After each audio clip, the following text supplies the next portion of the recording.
जय जगन्नाथ मेरे प्यारे किसान भाइयों। एग्रीकल्चर बाबा हेल्प डेस्क में आपका हार्दिक स्वागत है। बहुत सी बार होता है कि जो हमारी मिट्टी का पीएच है वो या तो एसिडिक हो जाता है फिर एंक्लाइन हो जाता है। तो हमें इस चीज के लिए विशेष तौर पर अगर ये 7 से नीचे चला जाए तो फिर क्या डालना चाहिए और 7 से ऊपर चला जाए तो फिर हमारी मिट्टी में पीएच को मेंटेन रखने के लिए क्या किया जाना चाहिए। मुख्य तौर पर एक सही पीएच होता है वो 6.5 से लेकर 7.5 तक होता है, लेकिन इसको किस प्रकार से, अगर ये 7 से या फिर 6 से नीचे है तो इसको किस प्रकार से वापस से 7 किया जाए, या फिर ये 8 9 10 है तो इसको वापस से 7 तक कैसे लाया जाए, इस बारे में इस वीडियो में विस्तार से और एक सीधे सरल तरीके से बात करेंगे। मुख्य तौर पर हम बात करते हैं कि हम पीएच को कैसे चेक कर सकते हैं, तो मैं आपको बताऊंगा ये बहुत ही सस्ता यंत्र है। अर्थात आप इसको 200 से लेकर 500 रुपए तक किसी भी ऑनलाइन प्लेटफॉर्म से खरीद सकते हो। अगर आपको ये नहीं मिल रहा है तो आप इंस्टाग्राम पर सीधे हमें मैसेज करके इसकी जानकारी ले सकते हो। आप इसके माध्यम से सिर्फ और सिर्फ 1 मिनट के अंदर अपनी भूमि का पीएच माप सकते हो कि ये एसिडिक है फिर एंक्लाइन है। तो मुख्य तौर पर आप इसके बारे में सोच सकते हो, और अगर आपको मिट्टी में पीएच आपको लगता है कि गड़बड़ है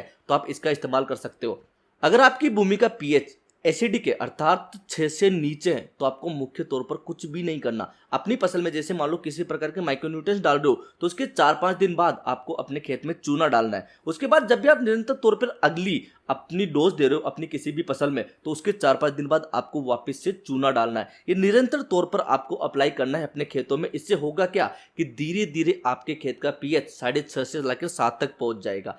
इसके बाद हम बात करते हैं कि अगर आपके खेत का पीएच अल्कलाइन है अर्थात 6 7 8 है तो आपको मुख्य तौर पर सल्फेट वाली चीजें डालनी है, अर्थात अम्लीय चीजें डालनी है ताकि आपका पीएच नीचे आ सके। यहाँ पर मुख्य तौर पर एक चीज देखी थी कि बहुत से लोग कमेंट करते हैं कि सल्फ्यूरिक एसिड हम इसके अंदर डाल सकते हैं क्या, इससे पीएच कम हो जाएगा। जी हाँ, इससे पीएच तो कम हो जाएगा, लेकिन आपकी मिट्टी में जितने भी प्रकार के सूक्ष्म जीवी है वो एक प्रकार से नष्ट हो जाएंगे, क्योंकि एक प्रकार से मुख्य तौर पर गलाने का कार्य करता है। अगर आप इसके अंदर हाथ डाल दोगे तो आपकी हड्डियों तक को गला सकता है। तो मुख्य तौर पर ये आपकी भूमि में नुकसान कर सकता है। ये एकदम से पीएच को नीचे तो ले आएगा लेकिन धीरे धीरे धीरे वापस से पीएच ऊपर चला जाएगा। तो ये मुख्य तौर पर एक सही तरीका नहीं है। मुख्य तौर पर हम सल्फर डालकर भी पीएच को वापस से नीचे ला सकते हैं, लेकिन सल्फर हम कितनी डालते हैं, 1 किलो 2 किलो, ये एक तरीके से पर्याप्त नहीं होता। और ज्यादा सल्फर एक साथ डालेंगे तो मुख्य तौर पर हमें इसके दुष्परिणाम भी देखने को मिल सकते हैं। तो मुख्य तौर पर अगर हमारा पीएच ज्यादा है तो हमें जो सल्फेट वाली चीजें जैसे zinc sulphate, magnesium sulphate, पेरस sulphate, इन चीजों को मुख्य तौर पर धीरे धीरे हमारे खेतों में उपयोग में लेना है। इससे होगा कि धीरे धीरे 2 या 3-4 साल में हमारा पीएच है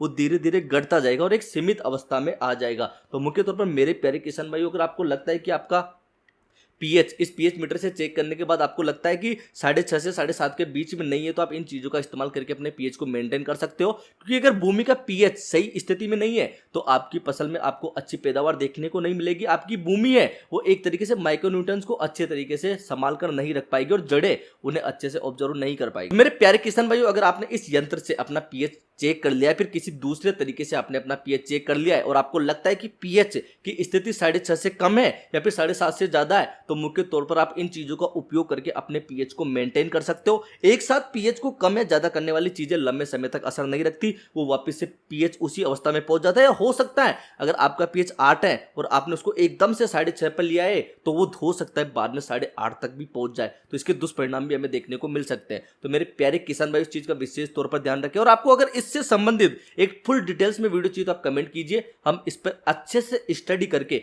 आपको एक फुल डिटेल्स वीडियो बनाकर देंगे। अगर आपको एग्रीकल्चर से संबंधित कोई जानकारी चाहिए तो एग्रीकल्चर बाबा को सब्सक्राइब कीजिए और सीधा हमसे बात करने के लिए हमारे इंस्टाग्राम हैंडल एग्रीकल्चर बाबा पर जाइए और मैसेज कीजिए। जय श्री राम।